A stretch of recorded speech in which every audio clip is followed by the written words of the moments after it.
all the respect to NaVi for that as well. Yeah, do you agree with that? Yeah, absolutely. And I do want to touch upon the other couple of players we haven't really touched on. Like sure, well, Axel. Pick your choice. Axel is over there as well. You want to pick the players? All right. Axel, Shiro, obvious stars for this team, right? We've spoken about Hobbit and what he brings to the table, also being an incredible fragger. We have NaVi, the IGL, right? Let's talk about Inters. I remember a couple of interviews when NaVi said it was like, Inters is probably just the most raw, skilled player in the team. Now, I disagree with that fact. Yeah, we're gonna put a stop on that. Yeah, we got to stop that. Yeah. But here's the thing. But you know why he's saying it, though. You know, to make you you've feel got, better you've got to gas your teammates up. I get it. But here's the thing, though. Like, the fact that when the going seems to get tough at times, I've seen Inters just pop off. He's not a weakling at all. He's not that supportive player who's only going to be getting 10 kills in a map or something like that. I've seen him outfrag Shiro and Axel as well against decent opposition. So it's not just about the strat book. It's not just about the stars. Each and every one of the players in his team is fantastic. And Interns is the death of the ideology of Senji. Senji doesn't exist, actually. Doesn't matter your position. Doesn't matter how selfless you can be. Shout out to Senji. Also, you can have an impact in that moment. Interns is the actual kind of epiphany of that same exit when Astralis was winning. You would look at the positions he was playing. Hey, surprise! He can still multi-kill you when he needs to. He will be that difference maker when the other members of the team are a little bit slowed down. We know Interns can do it. Gambit have one of the deepest roster we have in the game. All right. Well, the good news is, guys, we're going to get to see that roster go. now. Woo! So we're about to find out if it's going to be easy for ENCE or glorious for Gambit. Take it away, guys. Thank you, Monsieur Lewis. Well, this is a very interesting matchup, isn't it? I mean, they just spent the whole time breaking that down, but we are waiting for the last player to connect to the server. Best one territory? Yeah. ENCE have been good. It's a great map for it as well. I mean, I'm super stoked because Overpass is such a technical map. We get to see it, and for the teams that do the work, there's an enormous amount of diversity that is possible in terms of your approach from a strategic standpoint, from a tactical standpoint, and then the individuals too, the focus on the AWPs and so on. This map is, for me, a map that has it all. ENCE, I think they were 3.16 versus 1.37 to Gambit in the odds. I mean, the thing is, it's a best of one, man. Like, they're laying on some very, very generous odds there. Best of one, there's so many things that can happen. I mean, G2 had a difficult map just now, but they did manage to come out on top, so all the pick'ems are looking okay for the time being. Everything's fine. But, yeah, Gambit, obviously, they are one of the best teams in the world, but ENCE are... They're climbing. They're climbing. You can only get so much information from what's happened in the past. And I think ENCE's trajectory is quite clearly upwards, but are they going to be slowed down by the likes of Gambit on Overpass? That is a question that we wait to find out an answer to.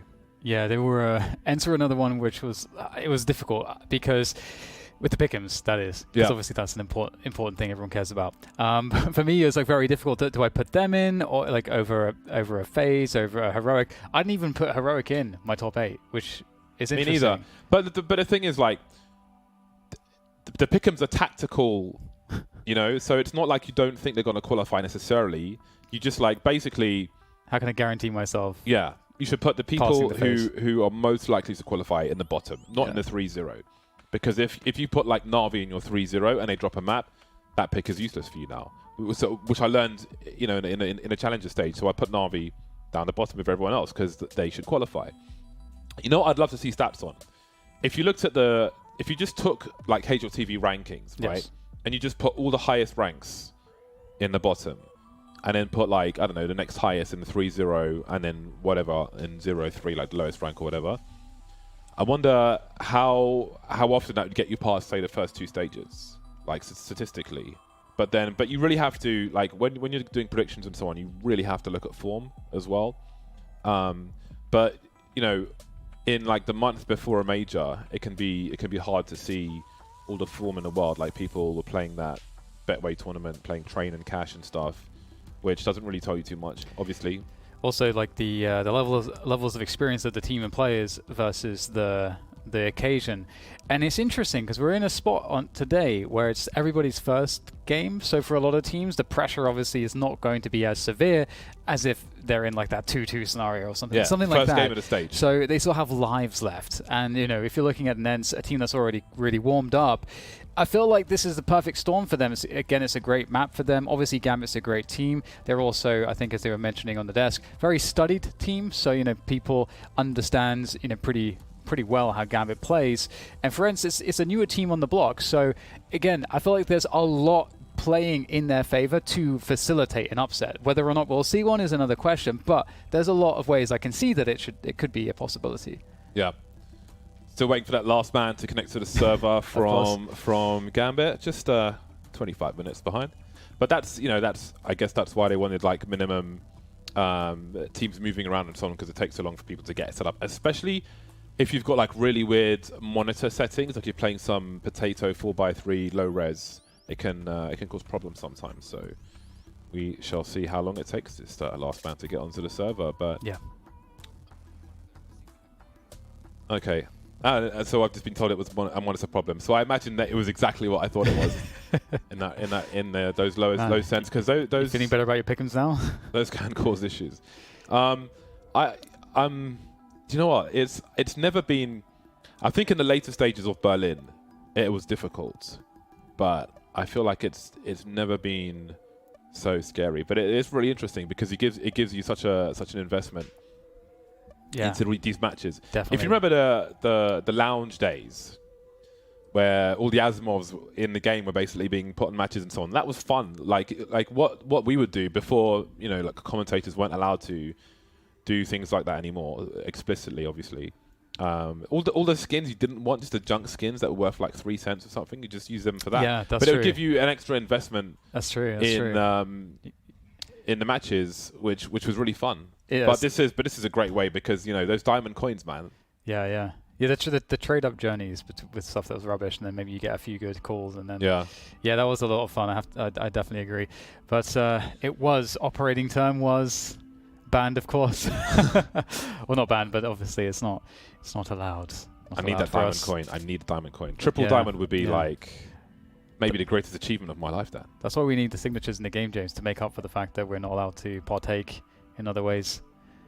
But well, I guess that's a whole topic this major as well. The signatures coming in just for the playoff teams. I want to have like some rogue team which is not signed one day heading into a major. Maybe like, look. Oh, you want to own the team? No. But I'll be like, guys, let's be Team Bardolph. Okay. Yeah, we'll sell mad stickers. Oh, I see. We'll sell mad stickers. I remember this idea. Let's get my head in the game. I remember this idea. It'd have to be the biggest sticker because I've got a really big head. Yeah, it does. James is taking submissions for the logo for this endeavor. There are a few Team Bardolphs. There was one that was playing in ESEA. There's one in Australia. Yeah, there's at least 2. Nice. Well, I think this game is going to be very different compared to with the game we just saw, the FaZe EG game. The EG games, you know, it kind of it's bittersweet. It's cool to see that FaZe is in great form, but also, you know, it's kind of one of those situations where it's abundantly clear that, you know, EG is just not sort of in the major form right now, and, you know, we're likely seeing changes for that team after the major and so on. So they're just one of the teams that got caught out by the timing of all of this, and it's just a bit unfortunate. But with that said, you know, FaZe was like they look really. I'm super excited to see them now because they're also a team that's very good in terms of scaling up their ability throughout big tournaments because they have a lot of big game players, you know, Carrigan included. I mean, who, like, in terms of IGLs, you know, how many IGLs would you rather have than Carrigan in a really big match? I feel like he's got to be one of the most desirable IGLs to have in like very important games, and so that's an exciting prospect to see their form going forward. And with ENCE and Gambit, you know, ENCE could really solidify themselves here with a, you know, quick 1-0 start if they're to kind of upset Gambit. And I think, you know, will be very strong contenders for that top 8 for many people. And I selected them to qualify as well. And there's a lot of question marks as well, you know, James, around some of the bigger lineups. How well is Liquid going to play? Liquid could be hot or cold. I could see them going either way. Similarly with, you know, a team like Vitality, you know, they can always rely on ZywOo, but how difficult? How much does he need to carry? You know, there's lots of different questions with all of the established teams at the moment as well. Yep. Yeah, there certainly are. And just looking at, you mentioned you would expect some changes for EG post-major. I wouldn't be surprised either, but we see that Complexity have released Blame F. He was removed from the team, which is quite interesting. So that's definitely going to be an interesting situation. Well, while this, we'll pick that up in a second. While this monitor situation gets sorted out, we're going to head to a quick break. Don't go too far because we're staying right here.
It's time to begin.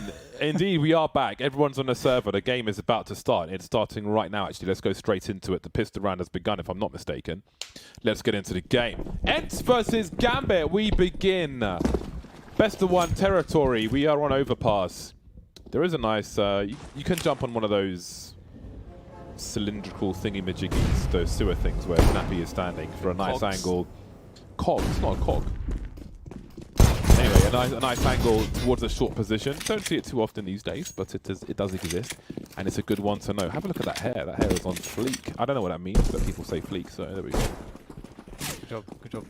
Yeah, Hobbit charging into the A bomb site with the Glock. He's got all those bullets, trying to land that headshot. As we can see, there is one player in the back. Let's get the X-ray up, see who play. Exiled by Optimus, but there are too many man on road for ENCE, who are looking for an early upset versus the likes of Gambit now. 4 versus 2 as NaVi wonders what to do. Where's the bomb? That's a good question. Maybe there is no bomb. Yeah. It wouldn't be the first round that's existed with no bomb. Yeah, I was going to say. So. It's got to be under a CT on the minimap or something. That's any explanation. Maybe there's no bomb. There it is. Okay. There it is. There we go. Well, Shiro is going to be seeing if he can find the opening here. Nope, baited. Doto will take him down. So, not too much to be done here. NaVi with that P50 will get eliminated too. Good shots coming in from Doto to lock it all in. There's the CT start of dreams, the one pistol. Now it's about converting against the eco. No bomb was planted, so no money really for a sizable force buy. I'll be surprised to see it from Gambit. I'm like the guy who wears polos in CSGO, and Gambit have not sent me a polo. I'm very disappointed. Very disappointed. There's a nice colours, those are strong colours, some blue and red. I think it's a nice change to the jersey. It looks like it's a bit warmer, and studios can often be a little chilly, a little on the colder side. So I'm a fan of, as we can see from the, some people are wearing underlayers with the jersey on top. But I feel like they'll be a little warm. Of course, they are short-sleeved. Well, we've got a pause. I think ENCE were talking to the admins after that first game. So there'll be a little pause here. But winning the pistol, certainly good. And it seems that we are good to go. The contact of the fists will indicate that we are ready. Maybe that's deliberately done to just, because they are in high-pressure situations. But perhaps that just stops people getting frustrated with each other. They have to be nicey-nicey after each round. I would rather focus on my screen, and not have to lift my hands up and just throw them towards my teammates. Just let me zone in on the proceedings. Well, can help you feel zoned in as well. Getting the fist bump. Feel connected to your teammate. Need that connection. So only Glocks here for Gambit, so indeed it's a full save for them. Objectives, drain out the utility of your opponents, which you can do by playing pretty slow. But as we can see, we have ENCE that's opted for M4 FAMAS. They don't have a huge amount of util going into this round anyways. It's a nice popper color on that FAMAS. Yeah, it's really nice. Ladies patiently just having a look-see. Don't think he realizes, not sure if he realizes that he's seen 3 different players, but he's seen at least 2. Pretty relaxed, pretty calm is Hades. Snappy keeping an eye on things. ENCE looks pretty comfortable for now. They are up against Glocks at this point. I think Hobbit had a Desert Eagle, but everyone else had the Glocks. Yeah. You just don't want to give a single kill to your opponents here. You would expect that Spinks will just chill for the rest of the round, let his teammates fill in, and it's happening again. Hades has a lot of trigger discipline, I've noticed, in all the engagements, the opportunities he had. Just looking for information, so we'll see if that has a story to tell as this map continues. So, on the 3rd round, we'll see the AK-47s for Gambit. Hobbit will be shy of grenades due to the Desert Eagle, but the rest will have a lot of flashbangs, smokes. Just the one Molotov in the hands of Exile. So I do wonder if we're going to see a faster round from Gambit now on this first buy round of the half.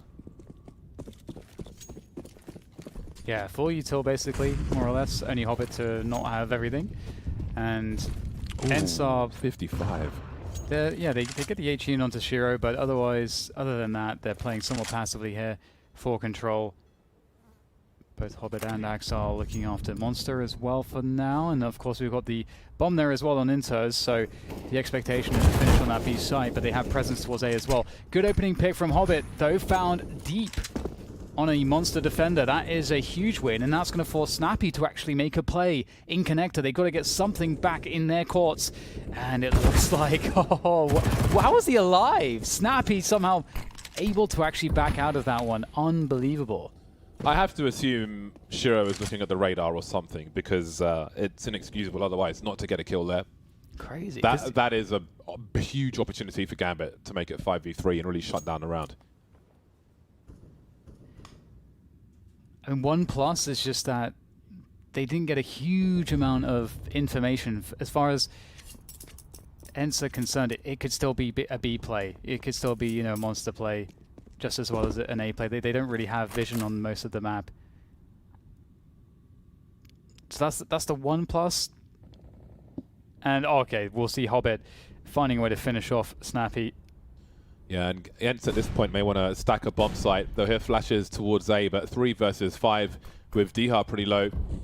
I would imagine they'll just try to save at this point, just quietly moving away. Note how they are shift walking. They're not running away because that would tell Gambit they're running away and maybe they'll be hunted. They won't give that information, but just slowly slink away with the shift key held down so as not to concede their position. An early advantage there for Gambit. Of course, it wasn't the full buy from ENCE. The weapons they took from the early rounds are present here, so we may see a better look of ENCE later on. No AWPs yet for either side, of course. But it's nice to have some early success on the board as far as Gambit are concerned. The first buy round is theirs. There are still 4 players on the server looking for their first kill, 3 of which are on the Gambit side. Inters, Shiro, and NaVi. No kills just yet, and Dihar. Still early, of course. But we'll keep an eye on these things. So, starting off pretty well for ENCE overall. Full buy on this next round, and the AWP is coming in to hand here for ENCE, so that's going to be interesting to see how they try to activate that one. We can see that it is, of course, in the hands, as you would expect, of Hades. Been pretty wonderful this tournament so far. Looking for the quick peek, the elevated peek towards T-Ramp. And it's not going to see all that much just yet. And oh no, Doto getting a freebie through the smoke there on Monster Tunnel.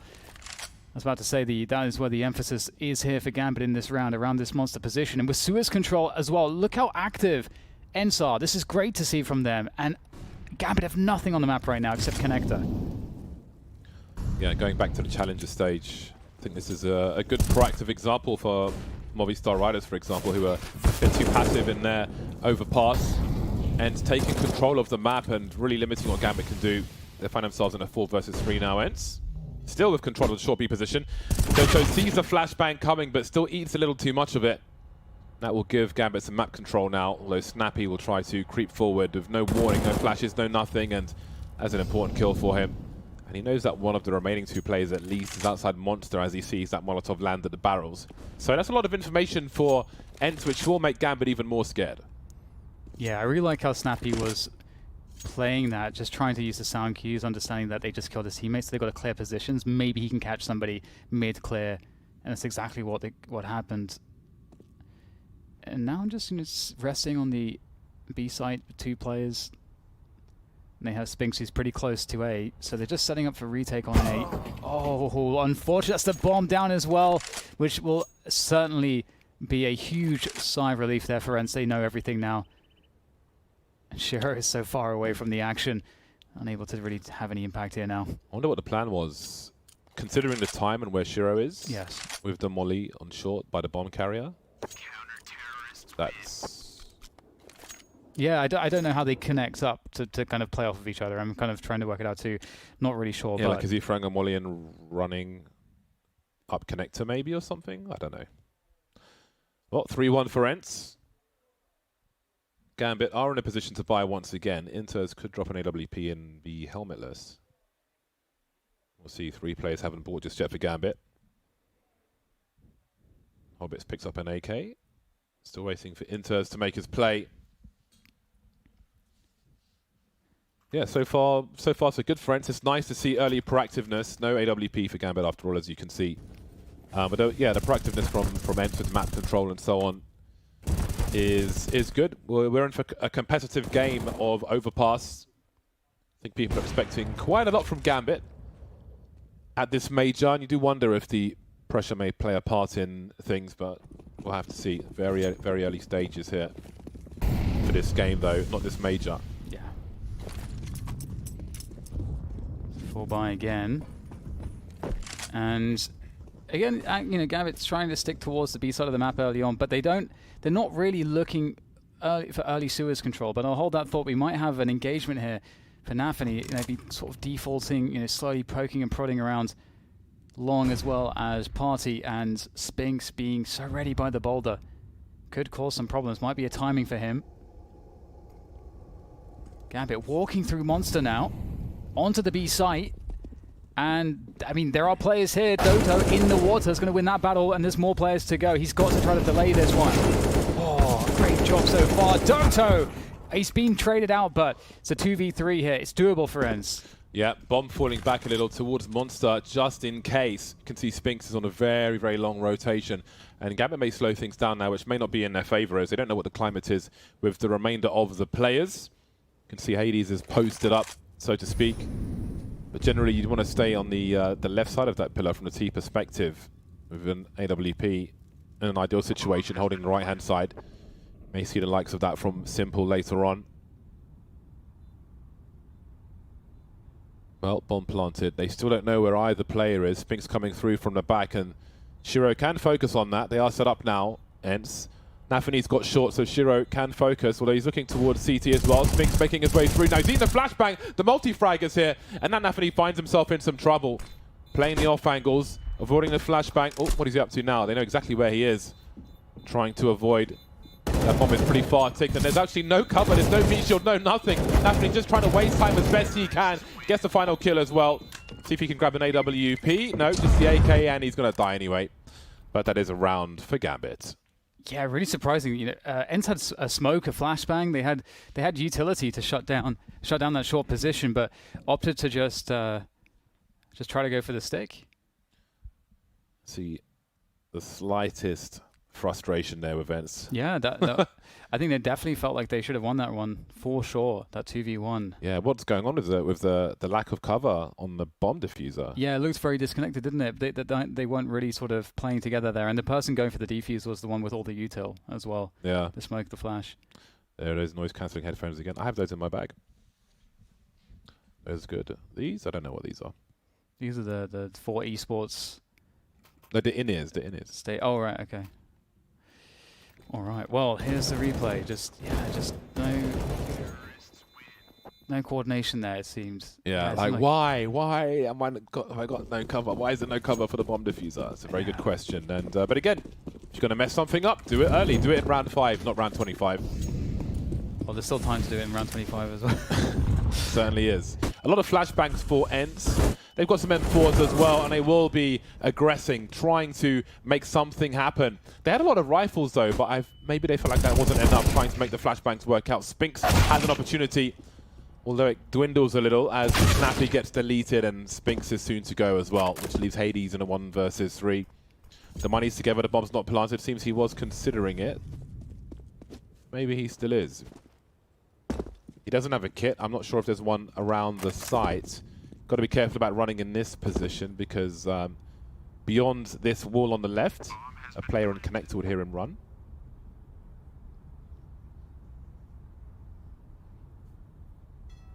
So it seems he will be saving. He's basically looking for the opponent Gambit to give him an opportunity to try and clutch it, but they're not going to do that. So he'll be hiding in plain sight.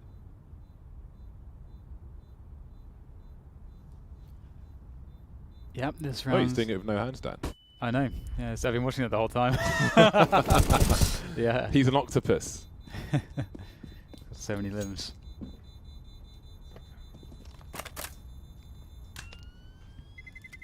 So it's going to be the third round for Gambit. So coming back into this one, it did feel like ENCE were in such a good spot and looked really cozy, just very comfy in the with the AWP and the positions that they had. But yeah, it's suddenly it's all changed. It's all changing quite quickly for them here, and suddenly Gambit are starting to look a lot better. And even though Gambit aren't really taking ground early on, I feel like ENCE are winning the early map control battle, given the fact that Gambit aren't pressuring sewers really. They're not really trying to explore connector quickly, and they're also not going towards bathrooms or long wall that quickly, generally speaking, on these defaults. That said, it's eco territory, just with the saved M4. That's all that there is to play with in this round, and we'll have a long push with the M4. Oh, it's been deflected expertly. Yeah, Snappy was in tow with a flashbang. I would have liked to have seen, I mean, we saw A play with it, and Snappy's picks up the M4 and tries to fall back and hold on to it. I love that skin that Icarus felt. Snappy, can he find a third one? Oh, he's almost winning the round alone on long. Has he seen the bomb, though? No, he hasn't. It's down by connector at present, and Shiro needs to stay alive to rotate that bomb. Spinks can collect the M4 in the meantime. Dihara and Doto getting their boost game on towards short. We'll see if there's going to be a swing from Exile. Gets his bell rung, but with a USP, won't be too concerned with that. In fact, he's got 97 HP. He dinked Hobbit. He had enough time to dink Hobbit just before dying there. So it is still quite doable if Doto can survive here. Doto, oh, he found just a small moment there, looking for all the damage, and they're all one headshot away from death now, so Spinks can do this. But time is really against Spinks, given that there is no kit in hand, and they know precisely where he's coming from. It's going to be easy. He's found the damage, though. And given how low Shiro and Exile are, it is still a possibility, but it has to be quick. Again, almost no time for a defuse here. Would need the full 10 seconds. So it looks like it's not going to be happening here for Spinks, but at least damage is on the board. Remove some of those guns. The money's not good here at all for Gambit. So this puts ENCE in a position where if they win the next round, they can take economic control. The question is, do we want to see any alterations from ENCE's openings? And I'm hard pressed to say yes there, because I feel like what they've been doing early on has been giving them advantages. They take a lot of grounds early on. Exile could have dropped an AWP in this round, but he bought a few grenades, which leaves him short now. I don't know if they didn't notice or if they're just chilling and don't need an AWP right now. Maybe they'll look to take one away from the CTs when an opportunity arises. We'll need to wait for one of the ENCE players to reconnect to the server before we continue. And one of the Gambit players. NaVi needs to reconnect as well, but indeed there was an opportunity to buy an AWP. So we haven't really seen like a full buy from both sides. I feel like just yet.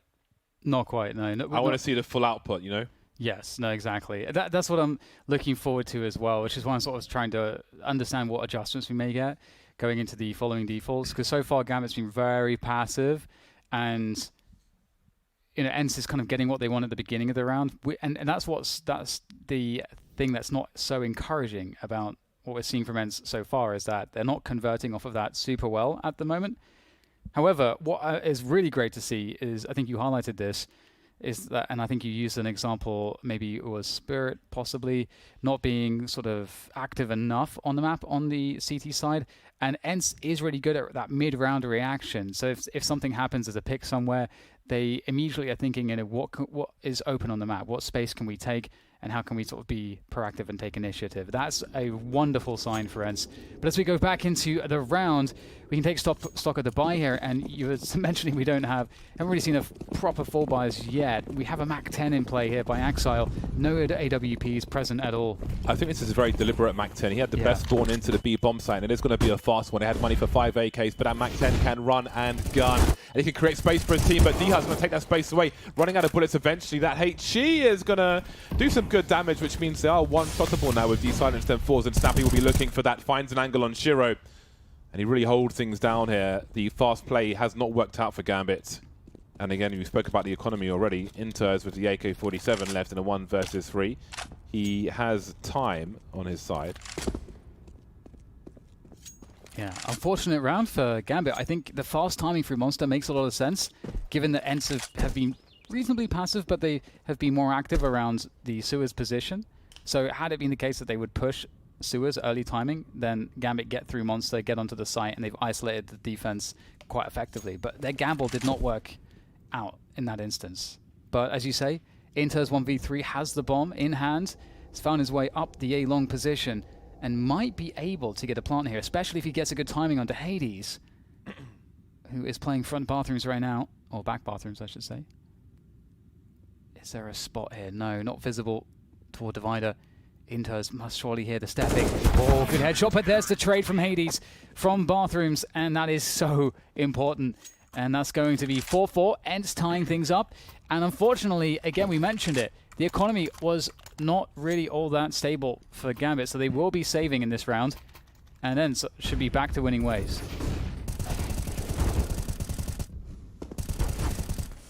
Yeah, that was a really important multi-frag on the B-bomb site.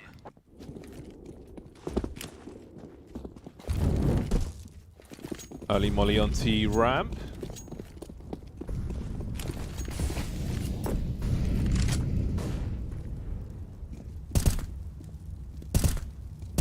Let's see what Gambit have.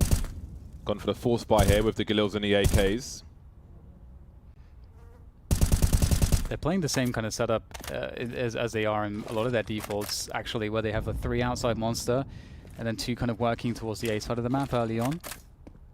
And perhaps this is to kind of play counter to your teams who like to push Monster, because, you know, typically some teams will have 1 lurk looking after Monster, so you can make a 2-man push with a flashbang and to catch that player, but it's not happening. And these are the most deep players here for Gambit, and Spinks is going to get flashed back over. Nice entry coming through there, though, at the same time on the other side of the map towards Monster Tunnel. So that's the B site entered now. And the bomb to go down. It's a tight game of overpass so far. No one's really found comfort with money and so on. Hades doesn't know if anybody's down there now, due to that molly being extinguished. 4 versus 3. Do you push in and lose everything here? Well, that's really got to cut things off, and it's going to quickly escalate for ENCE. That's a very rough position. Yeah. A very, very rough position for them. Difficult decision to make when you're so close to the bomb site as well, but indeed it will be very costly. And Gambit will scurry away and take the lead. And again, it's a difficult situation for ENCE. We saw them with some chances with a solo rifle, but we cannot really expect much. It's actually really interesting what Gambit are doing, like strategically right now, because they're playing really passive, as we mentioned. They'll leave 2 players to sort of clear the A side of the map, and then there's 3 just hanging out by Monster. So those 3 players are able to find timings towards that B site where maybe they're in the mid round, the rotation for the CTs kind of drifts away, and maybe they can isolate 1 player, or maybe the CTs are trying to make an info play and you've got 3 players there to punish. So it gives you a lot of options in that mid round. So that kind of petrifies, I believe, the CT defense somewhat, because you're not sure when Gambit are going to make a move like that. So if it is the case that conditions ENCE to play more passively on the B site and to play more passively in general, they're going to be able to start ramping up the pace, and they'll get more for free on the A side of the map, I would imagine, as we start to see them defaulting and making alterations. Maybe they won't make alterations, James. Maybe that's the mind games. Where's the grip tape at? I wonder how many players have grip tape on their mice at this LAN. Probably very, very few. Yeah, surprising, because grip tape is very good. Yeah, especially for the finishes on many mice, but I think there's a lack of awareness. Some people have the clammy hand problem as well, so it can certainly help with that. I just find it easier, especially if you have a high sens and or a small mouse and you throw it around a lot. It certainly helps. So the boost here for Hades to try to find something, the only rifle, the only firepower really on the team, and Gambit just running an anti-eco setup early on, so it's different to those kind of gun round defaults. Instead, very passive around connector, just making sure that anything is pushed towards the B side of the map. You've got Axar to cover for that. So we get to the 1 minute mark, they have to start to make a move. So they can start to clear space towards the site. Now they've isolated that there's no forward plays. 2 players smoking the same position at once. Just boosting Hades around the map. Hello. Wonder if they saw his helmet. He held some jump peaks, but again, there's not too much that we can expect from ENCE at the very least.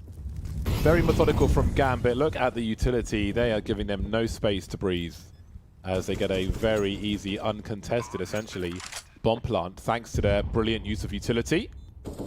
Yeah.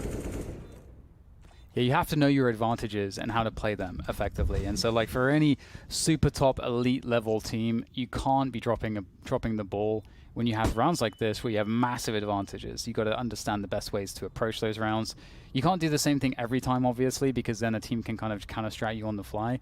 So you need to offer, you know, a couple looks, and that's oftentimes why you'll also see teams start like Gambit did, where it's super passive. So if there's any rush timings, anything like that, you can just remove that variance completely by playing slow. But at the same time, it also prevents the other team from really knowing how you're going to finish the round, because there's no tells in the early or even mid rounds. So good stuff from Gambit on rounds such as that, and that's going to give them the 6-4. ENCE are actually sort of struggling so far on this CT side. Yeah, but again, I think that both teams have stopped each other from even getting to like $6,000, let's say. Like now it's round 11 and we see Shiro with the AWP for the first time. So certainly that's always going to, that kind of war of attrition is always going to hurt the CT team more, which is proving very difficult for ENCE. And if you're light on utility, you may feel encouraged to go for those aggressive plays, like when we saw they had, I think, 3 M4s and a FAMAS, and they went for those very aggressive plays, presumably feeling really vulnerable, going for aggressive plays on B through Monster and Short B and so on, which resulted in heavy losses. So looking at our secondary screens here, they've got a reasonable level of utility, so I won't expect that kind of urgency from them. But now we've got Shiro on the AWP. We'll see what the young man is made of. Yeah, they're going heavier towards A as well. Their default's changed here, and that might catch ENCE off a little bit. Looking to be going a bit faster towards A as well. Not the 3 players towards Monster. This time also ENCE are pushing Suez as we expect. So ENCE will get some control back on the map as they take Suez control. Oh, Hobbit's there. He is able to just get one though, and Dota's falling back, gets sprayed through the wood a little bit. Big opening victory for Gambit, getting that 4 versus 4. And there's very little util left for ENCE. Yeah, and still with some presence in Short B, and they've got toilets for now, so they're in positions where they can get some information, and this round can still change. The noise cut by Gambit. Spinks moves to an off angle. We can see Gambit seems to be focused on the A-bomb site. Bomb carrier just waiting outside.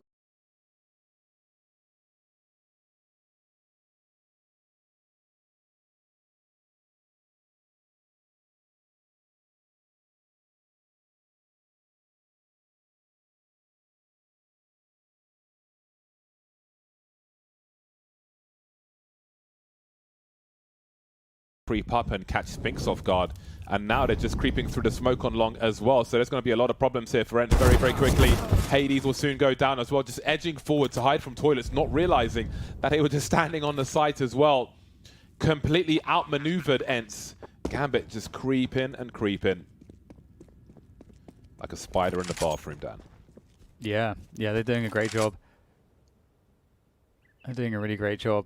It just looks so methodical too, and there's enough of... You can see the dilemma for ENCE. They just don't really know. They don't have the information to know. They have to kind of passively just sit there waiting and have positions that can kind of cover for both options, A or B. And that just sucks compared with what we saw from ENCE, or rather, sorry, from Gambit, where they were able to just put all the focus on that A site and slowly creep up. It's super coordinated. They've been so stable so far, I have to say. Gambit, they look very disciplined. Yeah, you can see the body language on ENCE, on Spinks. Frustrated by the pace and execution of Gambit, perhaps. And they find themselves on pistols once again, ENCE. We have Shiro over $6,000 now, same with NaVi. I don't know why I keep saying that. Connector can be a very dangerous place versus an eco, especially those CZs. So, curious to see how deep Hobbit will go. Now, he can wait for his teammates to help clear things as well. If you kind of split the connector position, so to speak, from top and bottom. That can be pretty interesting. Sees a flashbang, and he will choose to get out of there. Don't want to give a rifle up, and this is a much better situation for him. Nice angle. Speaking of nice angles, NaVi behind enemy lines.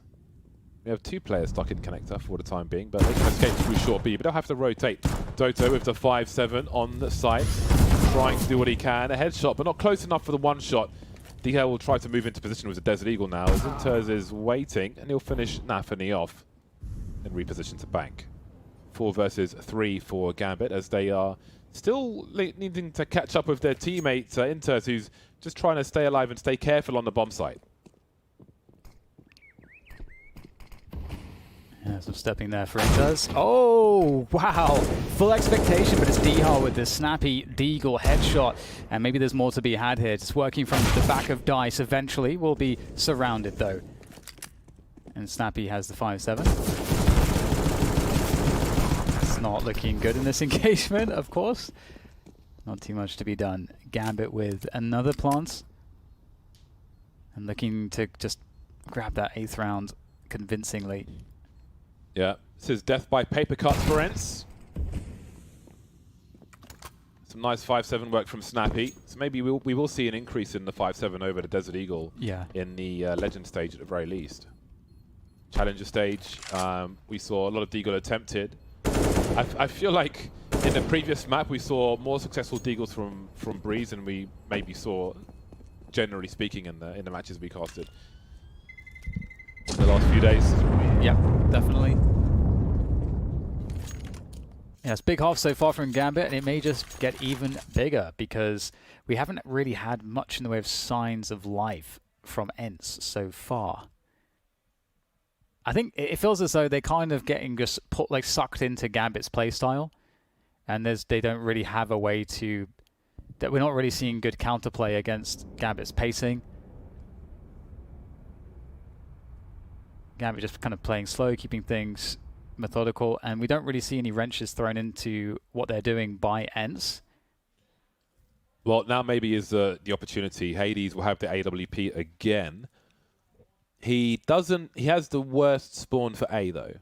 And he is facing B at present, so maybe he'll do something towards the lower area. So I don't think we'll see an aggressive party play from Hades as we saw previously. You can see him there. Yeah. And it could be a good moment for Gambit to go back to their previous default, where they have 3 outside monster. They play really slow towards playground, anticipating that ENCE are going to change something here. We'll see, though, what Gambit opt to do.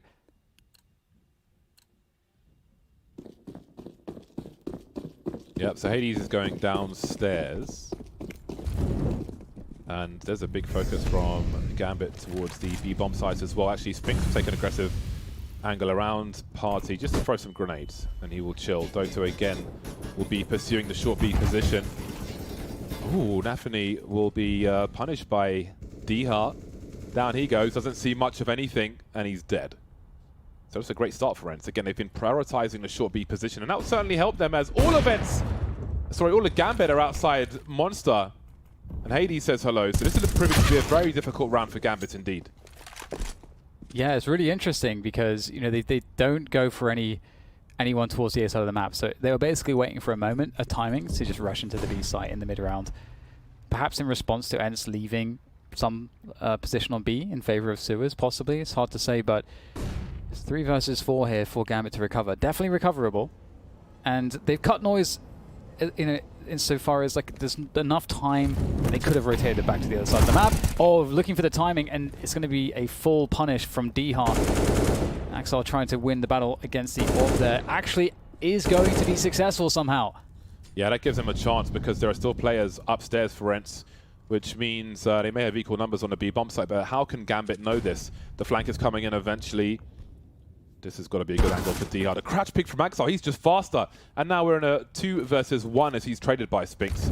Shiro now has got 20 seconds to try and get a bomb plant out of this to do some more damage. But he won't be able to do so. ENCE make it to 5. Yeah, good opening there from ENCE. I mean, they stacked 4 players on B, so they had the absolute right call for what Gambit was doing, without knowing that. So fortunately for ENCE, there is some serendipity finally, and we'll see if they can keep that going. You know, they played the AWP, you know, with the spawn, as you mentioned. And he's having that B spawn, so maybe we'll see him play spawn-based once again. And I believe he's going towards the A site right now. Indeed. I can see that Hades is in fact towards bathrooms, alongside the bathrooms here. Again, really passive opening from Gambit. Very slow approach towards Party and Long. Spinks is by the boulder once more.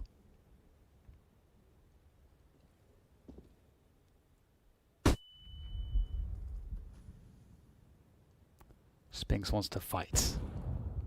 He's committed to this engagement.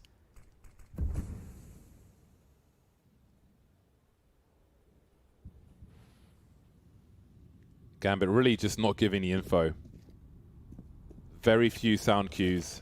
You can see Hobbit moving around without walking, but apart from that, just shifting very, very early. Really playing a careful game. It's got to be uncomfortable for ENCE, even with a 5 versus 4.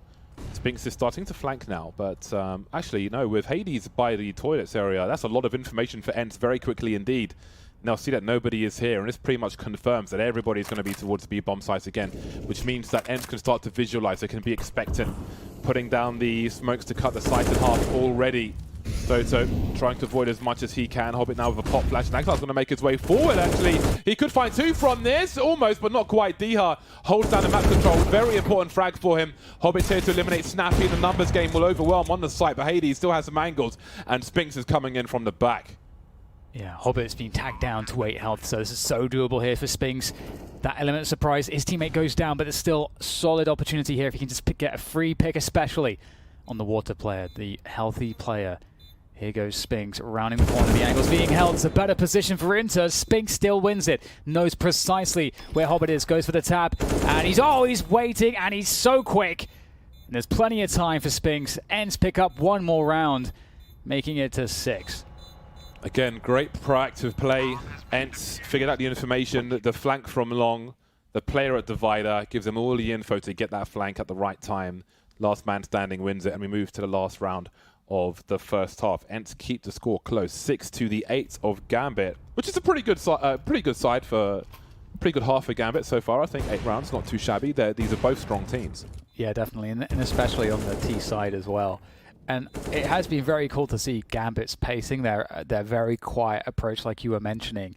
It does make it very uneasy for ENCE, who it's hard to get information safely. We see the same opening as we did in the previous round from Gambit. 3 players initially towards the A side of the map. Axel looking after any pushes on Monster, which we might have. In fact, Diha gets the pick, you know, looking through Monster with Doto's support. It's an early victory, but there's a quick trade, and they may just have to run it down after that, surely. Hades looking to do something crazy, but Gambit are very aware. Now they start to speed up. Snappy just on an island, but NaVi's going to delete him as well. And this may be a very fast last round of the first half. Doto in a 1 versus 4. I like having a sniper boosted on those shelves, looking towards the party position. They had it the other way around there, but Hobbit was ready for it. Former champion Hobbit. Little jiggle, not sure if he saw much of anything there. I think he did, because they start to creep on him, and it will be 9 rounds for Gambit at half-time. So, I think from Gambit's perspective, it's a pretty good half score-wise. From ENCE's perspective, it could have been a lot worse. You can see some frustrations, but they are up against a very dangerous team. And the pace that Gambit set was, I don't know, it's uncomfortable. But I have to credit ENCE for still being proactive and trying to look for that info. Not every round went their way, and they would have loved the score to be the other way around. But again, if it was a more passive team, I think they get smashed completely there. Yeah, Gambit looked really stable. Very, very stable. It looks like it was their server, and ENCE's connected to their server, and ENCE's, you know, subject to playing their game. It's really how it felt. I think, as you described it, certainly would have felt very uneasy for ENCE, I think, the entire time. Again, it just seemed very hard for them to get information, and very risky, because of how slow Gambit was playing, how quiet Gambit was playing. But there we go, 9-6, and now we go into the second half. Can Gambit mount a solid defense here?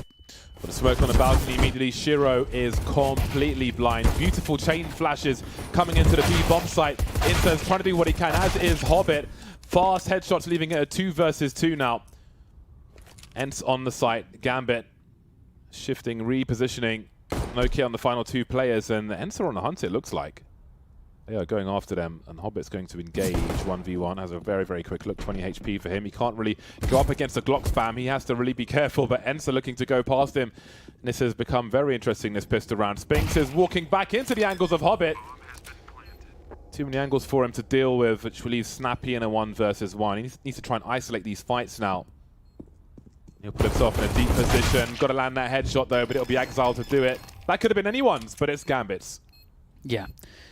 Yeah, they pick up the pistol, and they did get the bomb down, so might actually see a force buy from ENCE. I would expect to see it. I think it could be really good if they've got some good rounds for this. Then it could be really good to see it, especially in a map like Overpass. You can get a lot done with util, and so like there's lots of different styles you could approach this with. You could play a very util heavy style and go for a set piece with mostly pistols onto that B site, or you could try to play get a couple AKs, play the ranges towards the long positions, and use the firepower advantage, and then pick up the guns if someone dies with the AKs. So there's lots of different approaches you can take. They go for the 2 AKs, or actually, sorry, the 1 AK and the 1 Galil. Didn't have enough for another AK, I suppose.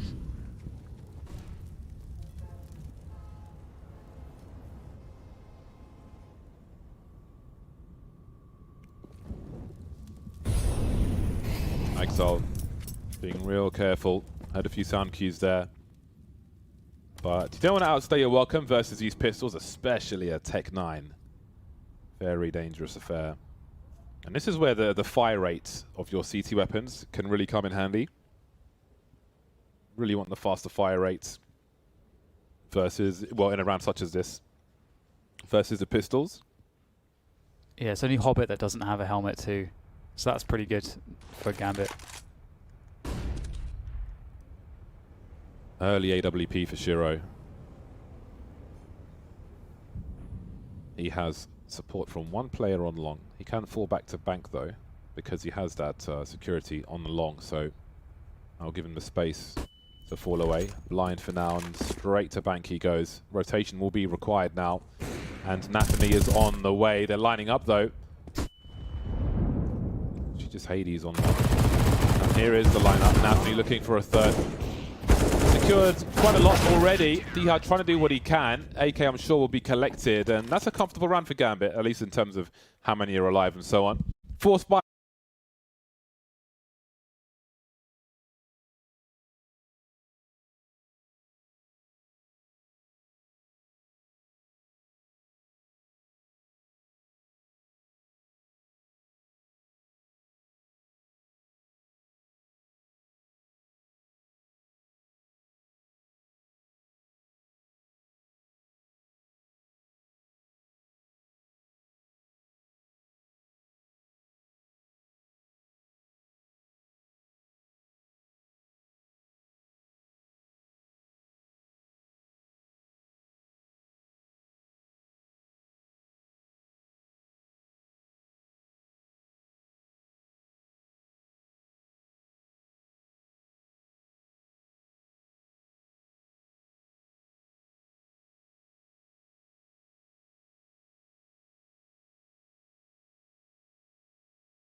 Excited.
Suma.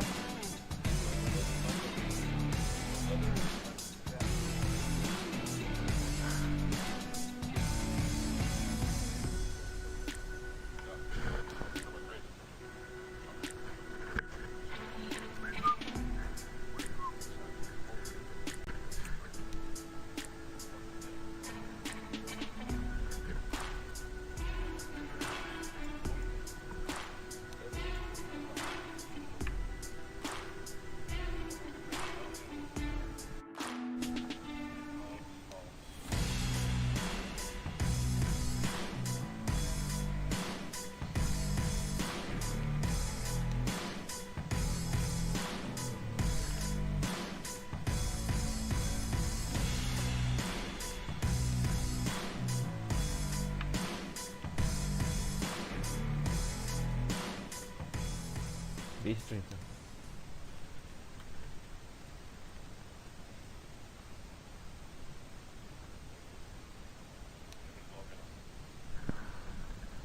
Jag har det då.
Welcome back, everybody, to the PGL Major Stockholm. 2 Legends games down here on the B stream. Another one coming up. It's going to be NaVi taking on Heroic, the match we've all been waiting for today. Yeah, I think the match we've all been waiting for a number of reasons, and most of them narrative. I don't know that this is going to be as close in the server as... Yeah. Just based on what Heroic did last week, right? I said last week, last stage. It was still this week, kind of, Saturday.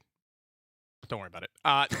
But in the challenger stage, because they weren't exactly as convincing as the team that we've come to know them as over the last sort of year. But sometimes you rise to the occasion, right? Now it's NaVi. They know that this is gloves off. Let's go. Yeah. Tarps off, boys. And they've had some cool matchups against each other as well throughout this era. I think that this could be. I think we'd feel better about what this matchup could be if we didn't just watch Heroic kind of shakily make their way through the challenge stage. Like that was rough. We kind of expect them based on previous performances to have an easier time of things. Obviously that didn't pan out. If we get that kind of Heroic that we all expected in the previous stage, this could be an absolute banger. But yeah, the best team in the world, best player in the world. It's a real tough matchup. Super tough matchup, and it's exciting that we're going to get to see Simple on a major, in a major where he's on the favorite team. He's obviously played in finals before with both NaVi and with Liquid. Just won the Grand Slam? Just won the Grand Slam. That's right. We have a third Grand Slam winner. That's crazy. I keep thinking Liquid's our last one, but no, that's right. NaVi absolutely did by winning Pro League. And in fact, they even went and rented out a house because typically they were using an office as they typically do, and then a lot of time actually during online they were each playing from their own homes. They were totally okay with it, but they went and rented out a house for Pro League so that they could at least be together if they did win the Grand Slam, which was kind of cool.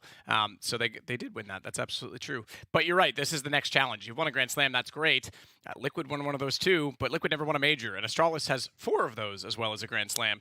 So yeah, let's see if and NaVi has a Grand Slam and no major as well. That's exactly what, that's my point. So this is the next part of that, right? They've got to finish it off now, and what great timing to come straight out of that Grand Slam and straight into the major. And there's the man who leads the way, Simple. Yeah, and it's not just Simple. Like this is a team that has just been fully realized throughout this team. The long road to get here to creating a full and complete lineup, they've gotten it. Bit is incredibly performing well. Perfecto is playing very well. And now Heroic, you can see the man up in front exists. Yeah, I new like coach. Their decision to put the coach in the front after all the controversy, as if to say, hey, I'm here now, boys. This is going to tidy up. Look, Exist is a pretty noble dude. I'm sure he'll keep it nice and tidy. Have to keep it quiet behind the boys. No cheering on desks for him. That we'll leave that to Cadian.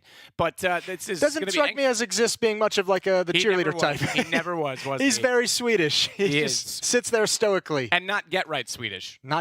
He was the calm and the composed of that lineup for the longest of time. So cool to see him back around as well. I mean, he's a guy that I always enjoyed seeing at events. He's just a nice, chill dude. So yeah, but I think that was obviously a conscious decision probably to put him in the front of that photo and say, hey, I'm going to take the flak for this team, because they've been getting a lot of social media attention for obvious reasons, and I'm sure that they will want to not focus on that and be focused on the major.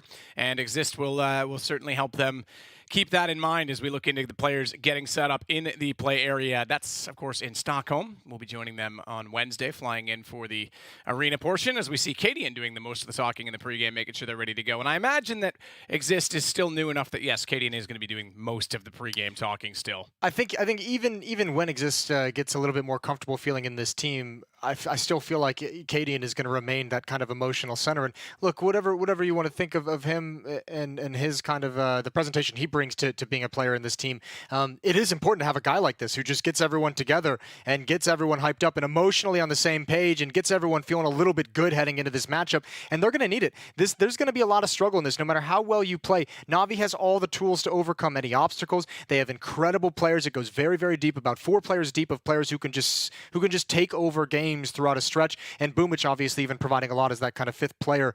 But man, what a time if Heroic was able to kind of take a step up of the level they brought to the challenger stage. If they can do it here and start this with a win, that would be magnificent for them if they can do it. There he is.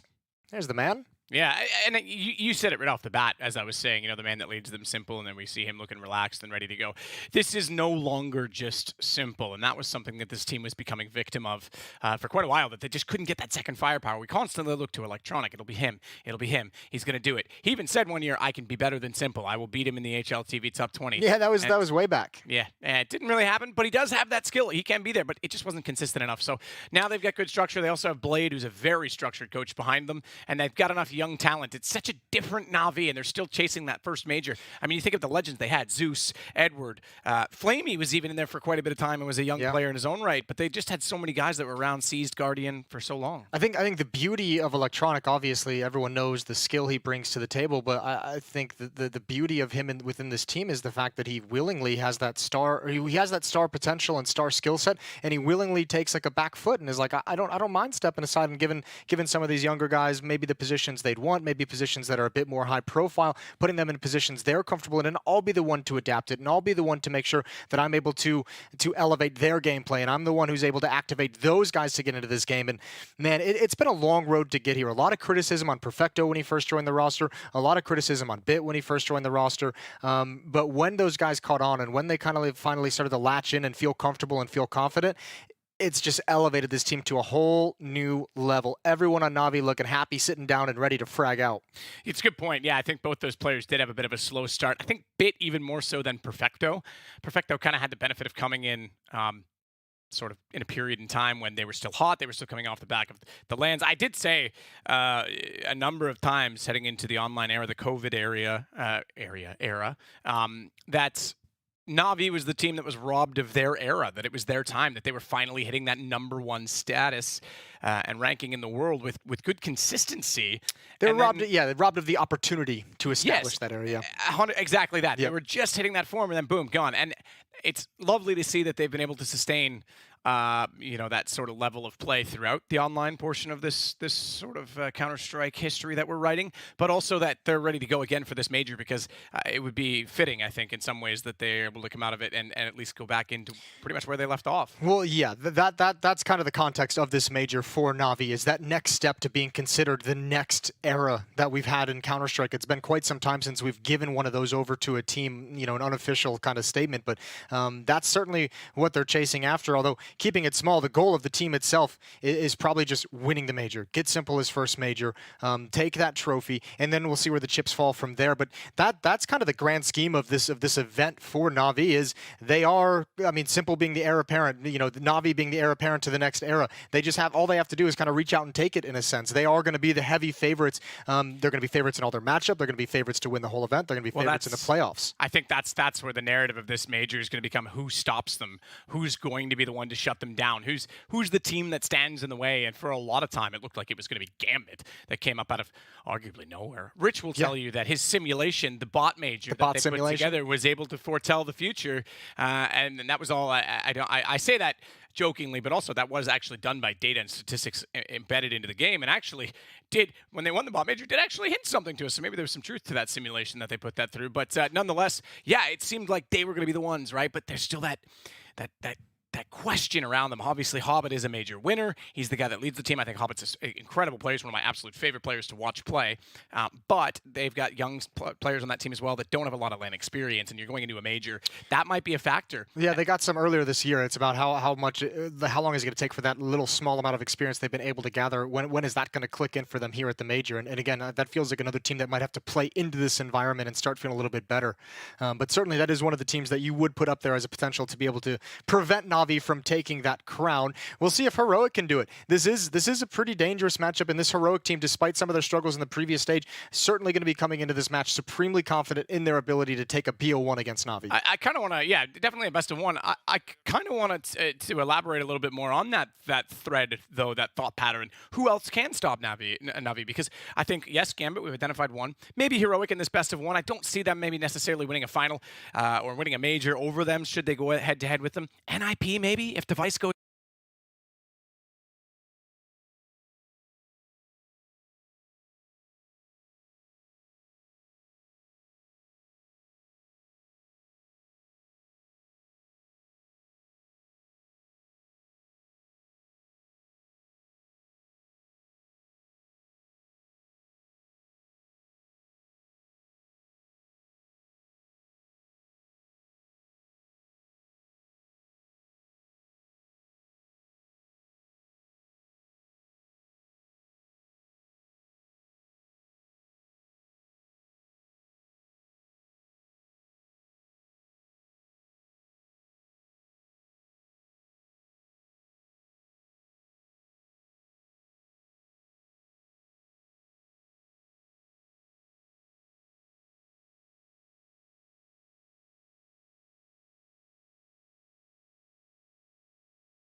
Back to some subpar weaponry for Heroic.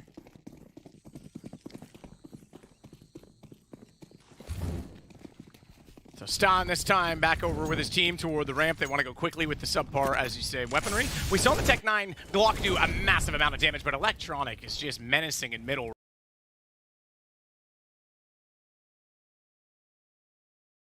right now, as he finds now his 10th kill in this game. I want to point out right now, by the way, Perfecto is 0-0-0. They've been playing 4v5. Boomich 2-0, Bit 0-0-1. Yeah, this is all, except for 2 kills. The other 15 on the team have been Electronic and Simple. Not bad. Can't complain about that one. That's not going to last throughout this game. We spent some time highlighting how good Bit and Perfecto have been, how important they've been to this team, actually getting to this level and being given this level of respect by pretty much everyone, opponents, pundits, and the community itself. Refresh and Katie in the last 2 left. Interesting to note as well that Stalin has 4. Refresh Test is 0-1-1 for Shush and Cadian, so they haven't exactly been getting going, but despite that, have a round win already. Boomich is low enough they could take him down. Cadian will get Simple. There's Refresh as well, so he's on the board, and with 11 HP, he'll try and do some more economic damage. Bomb is in his hands, indicated by the fact that he is slightly more orange than yellow on the mid.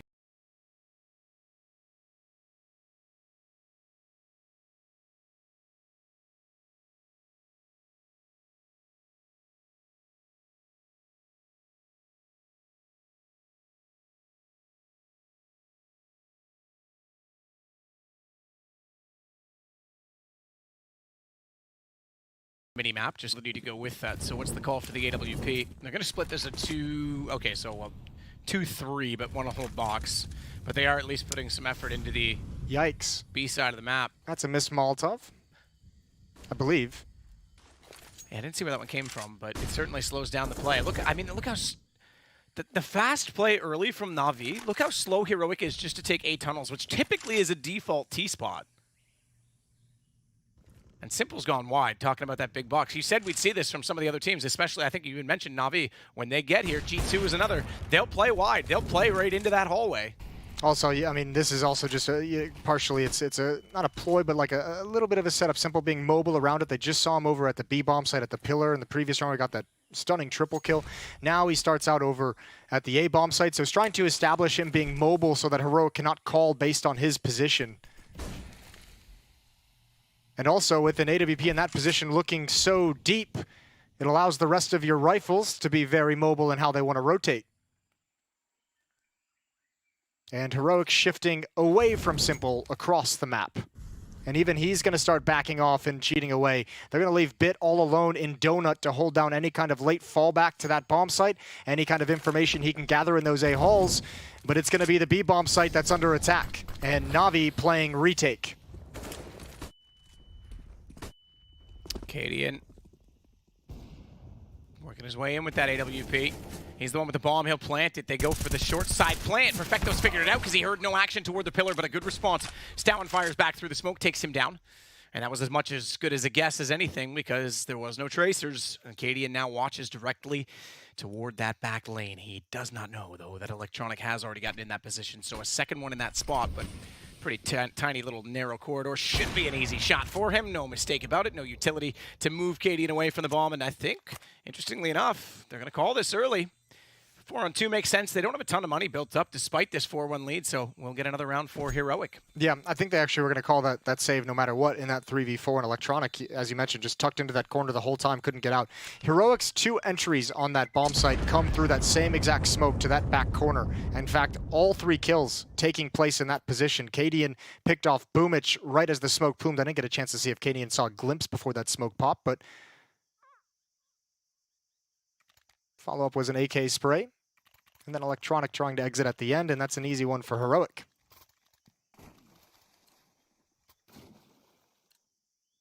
Classic strat, find out where Simple is, go to the other bomb site.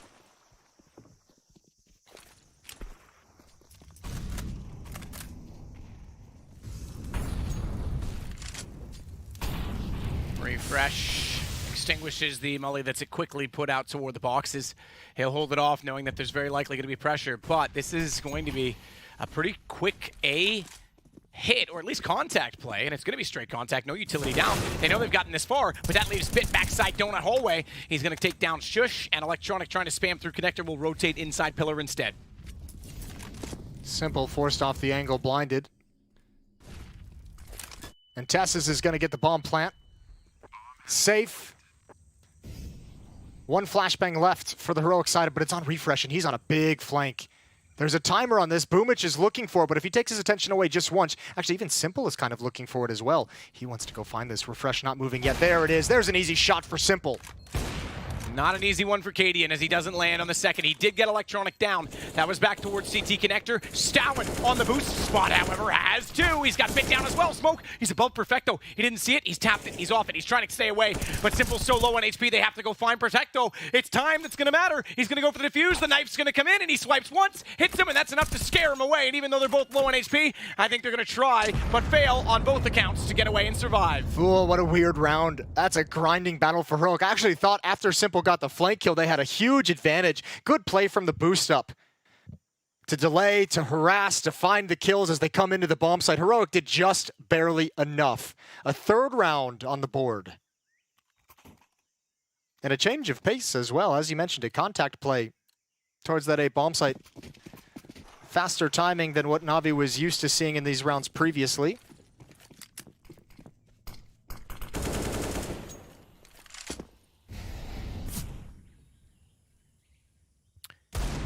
Cadian waiting for the contact boost up. This time over the stairs doesn't yield much for the Deagle. Oh, I was about to say, although it will now, but just can't quite get the aim right, Perfecto. And Refresh adds to that total as well. And looking great now, Heroic onto their fourth round. Already have this one pretty much wrapped up. They're just trying to push this back, make sure they don't lose anything as well to these pistols. Send Cadian, let him go. Let him go farm up some cash, or just let him die. That's fine too. Yep, simple. 7th kill. 7th kill, but not going to stop anything, obviously. Still going to be tied up at 4 after this round. Oh, it's so tranquil. Give me that music track with a little bit of rain, and I'm asleep in 5 minutes. Well, luckily we've got a little bit more excitement than that, because I'm wide awake for this one as we get tied up already in this game. Exactly what people want to see. These two teams early on in a match that does matter, as you said earlier. They all matter. However, it's opening day of the Legends. It's a best of 1, 1-0, 0-1. It's not the end of the world for either team, but it certainly sets the tempo for the event. Gives us something to speak of as well. I know that a lot of people, just to be quick as well, Chad was saying in the green room, he hopes NaVi have a good start. They are famous for starting slow in events. Yeah, well, I mean, as we've mentioned in the previous 2 matchups, that's just kind of a thread that we're just going to keep our eye on for these opening matches as well of the teams who have come in, who didn't have to play through the challenger stage. We've usually seen the upsets occur the most in the Legend team's first matches of the tournament, coming in a little bit cold. Simple again, a 3rd position. He started over at B a couple times, started at long A, and now he's starting in Donut with Bit taking up that position.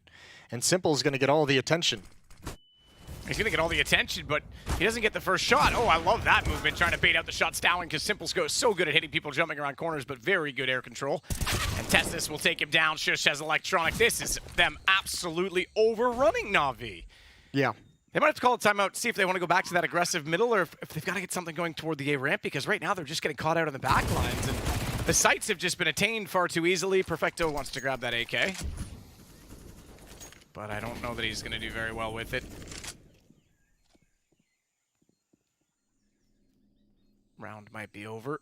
Well, is over, but might be over shortly if they can actually surround him and get the kill, but he's going to try and back his way out. They're already watching Cave. Stowen's actually 1 step ahead of Perfecto here, and AWP though, yeah, okay, fair enough. I thought he was going to be scoped in and ready for it. Gets away with 1, Testis for the trade. Almost great from Perfecto, almost finding a bunch of exits and even almost being able to swap over to the AWP. At the end of the day, it's not to be. 5-4, 1 round lead for Heroic. And yeah, you're right, running over, and everyone on Heroic, once contact is made, being aggressive and being confident and chasing down the next fight and chasing down the trade if there's to be. So it's cool to watch Heroic get started on this map like that. Round number 10. And NaVi's fighting with a Scout, 3 Deagles, and a 5-7. Mid control as Tesses with the MAC-10 investigates. Oh, that was so close to the headshot, Tesses. Well, the investigation has yielded an arrest, sir. And now it's even yielded pressure on the flank, so Perfecto can't even stick around to stop if Heroic was to commit up the A ramp. Boomich almost able to get another one. The change in the deagle. Not making that not as easy to get multi-kills in those positions.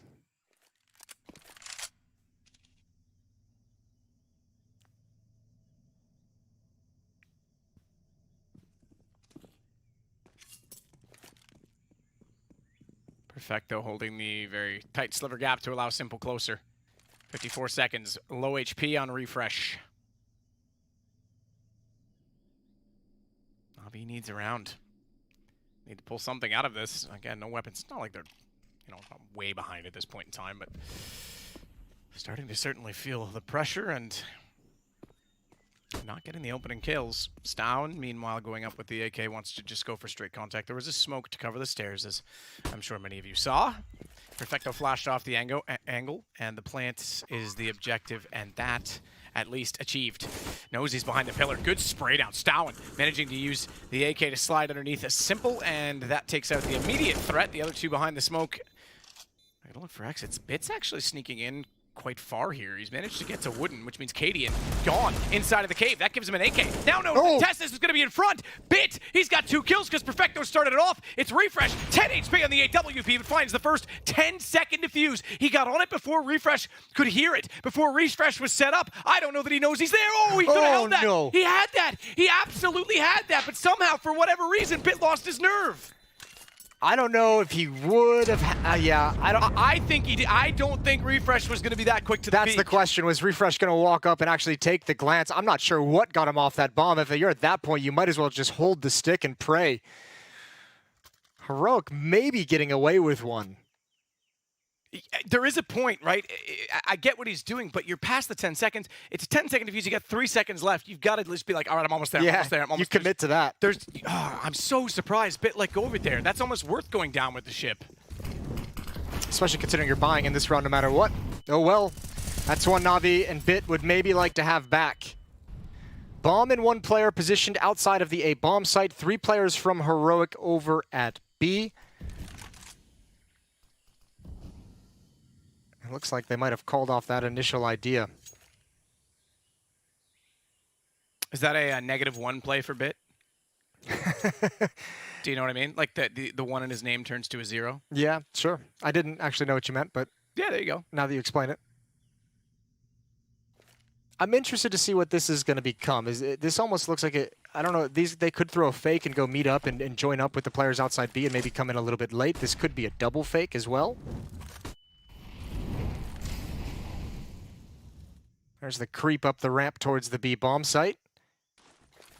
They'd love to have some success, a kill to force a rotation. And that's indeed what it is, a fake. 2 players still outside A, but a lot is predicated on how much pressure can be applied by this B hit.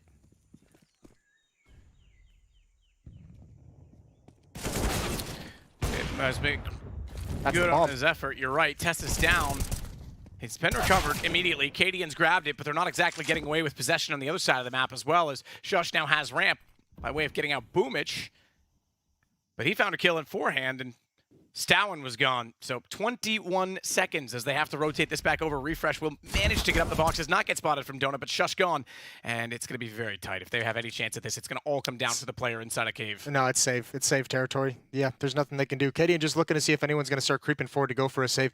It's a cool idea. I think, unfortunately, what negated it more than anything is NaVi playing passive. If there's someone inside the bomb site, if there's someone at the pillar, if they're trying to hold on to the site itself, maybe you get a kill there if you're Heroic, and that's what can pull Bit further away. Also, great heads up from Bit, because in his ears he's hearing, they're coming B, execute B, smokes down, I can't see anything, flashes. And he's still holding his nerve, and as he's backing up, being very cognizant of the peek from long, from the A halls. Timeout called by Heroic. They have a 1-round lead.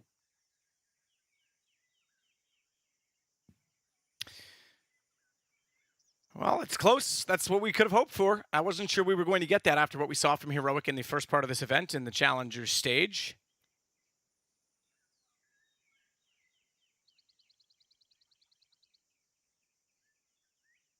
But it's exactly what we want. Let's get some competition. Let's go. NaVi's ready to go this time. As we get into the freeze time, we'll see what they come up with. That is some lush-looking green, my friend. That's what I call some loam. Nice.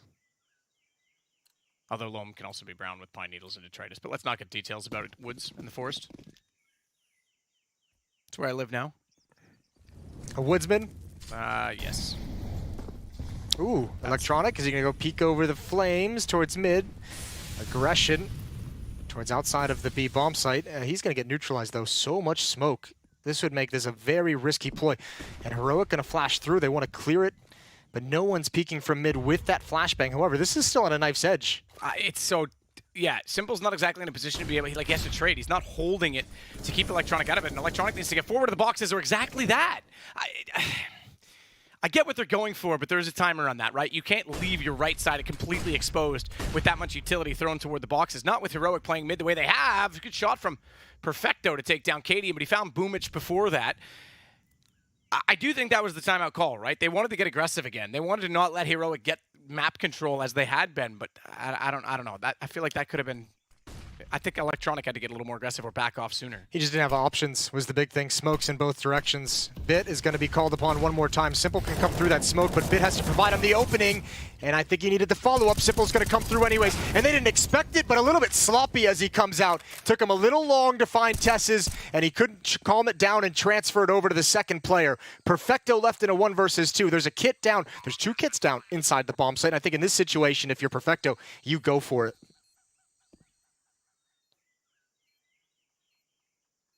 Perfecto working his way around. 2 kits, as you say, down on the site. He's going to swing it in, but they're going to be staring at this surely. They have to be... Oh, no, they're not. The timing. Box to protect. He sees one, tries to get the spray, and does do some damage on his down. Not enough. He goes out. They're both there. He nearly isolated that down. I thought there was a chance he gets refresh in that, but I think Stowen had the trade either way. Instead, though, he kills him before his teammate drops, and it's now a 2-round lead for Heroic. Heroic being super effective in these mid-round, or they did it like a contact with a faster timing earlier of just walking out long A at the moment. And I think one of the things giving them confidence to do that is they found a string around where Simple has not been able to afford or pick up the AWP.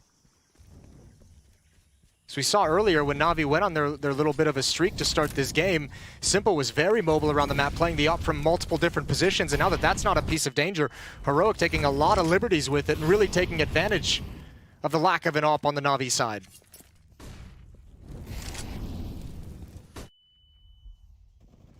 Bit will work his way around and play the box to the back side of the A site. So again, that open position gives you a bit of an angle to both of the entrance points onto A. I've gotten it ingrained in my head now, which is A and B on this map. Because for a while, I think it was swapped. If I'm not Still mistaken. feels like it should be swapped. Yeah, I still right? stumble over it a couple times. Yeah, because typically speaking, on all the other maps, A is on the right of the minimap for some reason, and left out of CT spawn.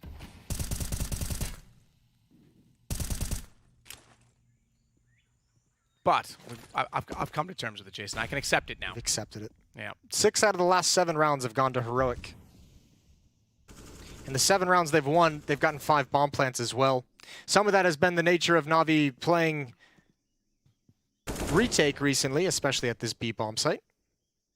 But a lot of it too is this kind of stuff, what I just mentioned, is just kind of walking out the A, long A, the A halls. And they're going to do it again. Bit. He went 1 for 1 in this position earlier. Now he's got to worry about middle, but actually I think Cadian just slipped past his crosshair. Simple steps through the smoke, and Refresh was pulling out the bomb. That's a gift. Now they know exactly where it is. Perfecto gets Cadian down as well. The fact that he snuck through won't matter if the MP9 can find the kills, and Tessis was overwhelmed, didn't know where to look. Bit finishes it off, and this time the hold from the Donuts is around for NaVi, 7-6. Oh, James, he's back. Is that the noise? Usually it's like that 10,000 RPM little blades. Put your finger in there, dare ya? Yeah, I'm all good. Mr. Leading the Way. 14 kills for Stout. Leading the way for his team. Boomich and Perfecto on the initial defense here at B. This time it looks like Heroic's more than happy to head this way. Here's that defense again from Electronic and Simple. And this time as well, or this time as opposed to last time, they kind of back off it. Flash is over. Boomich backs away. Molotov down in front of him, but it doesn't matter because Perfecto has a lineup instead. He gets 2. It's eventually him down. The Deagle of Cadian now upgraded onto an AK, but 26 HP, and I'm sorry, Cadian, that flash, you're not immune to it. It did blind you because you didn't throw it far enough, but it did keep him at least alive and at bay and able to swing around the other way. He takes down Boomich. It's Simple and Electronic, though, are back on the case. And they'll sandwich the site. I don't know how that initial flashbang from Heroic didn't actually blind Boomich's position.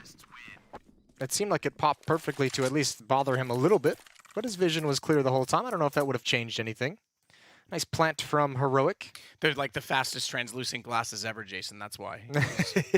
Boom. They were instantly black. He was fine. He's all good. Well, all good in that round at least. Not quite all good in the match yet. 7-7. NaVi finally ties things up. Last round of the first half to see who takes an advantage moving forward, and this time Heroic, massive bodies. Not actually, I thought all 4 were going to head towards A, but a 2-2-1 setup to open things for the Heroic attack. Refresh stylishly throws up a flash over top of mid-wall. Meanwhile, they'll push forward with it, and he's going to rotate. No, excuse me, that's Cadian that's going to rotate around and join him with them. Tessus is already evaluating what's going on at Donut, so it's a very passive B hold.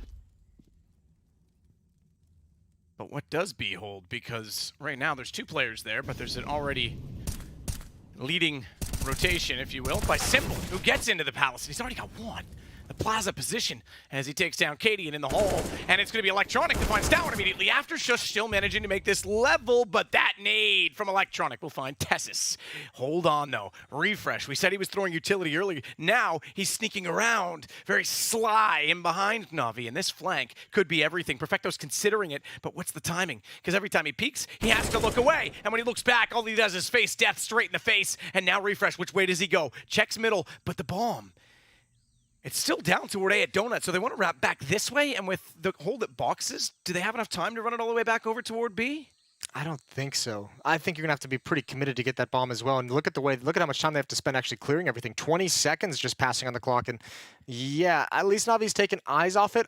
I don't know what the timing is to bail all the way back, and I don't think they even want to risk it. Boomich, off angle, can't control the spray, and that's a nightmare. Electronic with the nade, it's not going to stop. Oh, it almost stops the plant, and now it does. Refresh got off the plant and tried to readdress it. Electronic's going to win a magical 1v2. A bit of a gift. And he had to run out and play that. It wasn't like dying after time mattered. That was round 15. I thought Refresh maybe should have kept going through CT because that way he guarantees to find information, but they played the bomb. They nearly got away with it on that 1v2. Did he hear the nade and get off that first plant?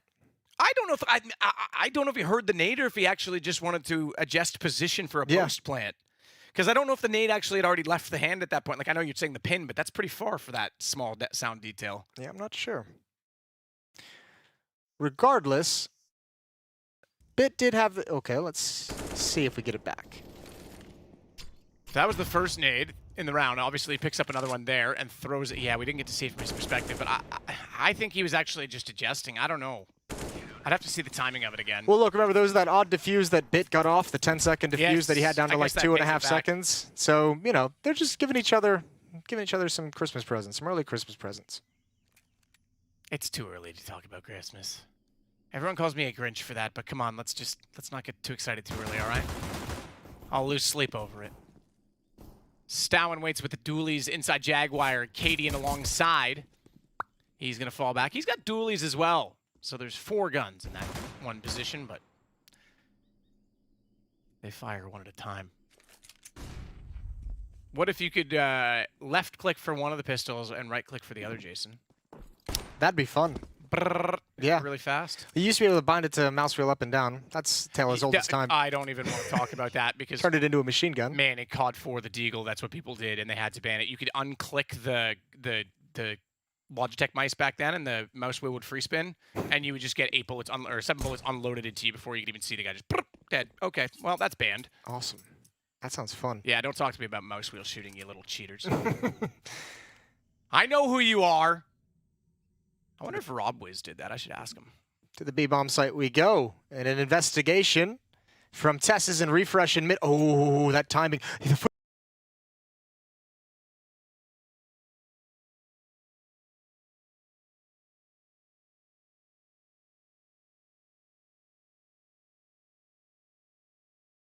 Footsteps though. Tesses just made a bunch of noise. NaVi doesn't seem to have heard it. Actually, it might not matter. The double kill from the two dualies. Twos all over the board, and somehow NaVi's fighting their way through this. They know Cadian is still here. Simple gonna swing out. There he goes. Simple doing a great job. Even shooting his teammate in the process, but he had to get the kill. He's finally gonna go down, and somehow Heroic still managed to sustain and get the defuse. Yeah, you made it.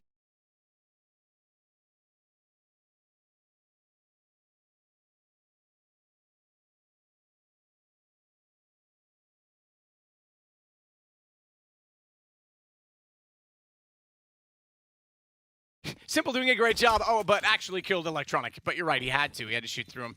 And they get the kits as well as the extra bit of utility. Excuse me, that wasn't a kit he picked up, so just a bit of nades and grabs the dualies off the ground. That's what he really wanted. And they'll get, as you said, the defuse to make this 8-8 and take the momentum on the CT side. I'm starting to wonder if this is doable for Heroic. Not that it's upset, but I think they're in a great position right now. Is fantastic, especially considering this Heroic competing at a level above what they had to. You know, a lot of people were a bit worried at how shaky they looked. Going to start rebuilding some of that deficit. You had two players pushing. Players pushing in mid. That was going to be a fast flank, and one player far back playing retake at the B bomb site. NaVi executed right into a trap.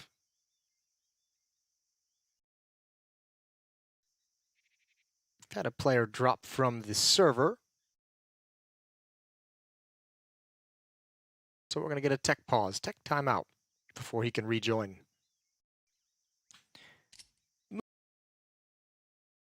I guess we'll call it. If you're crazy. Second of all, 12-7.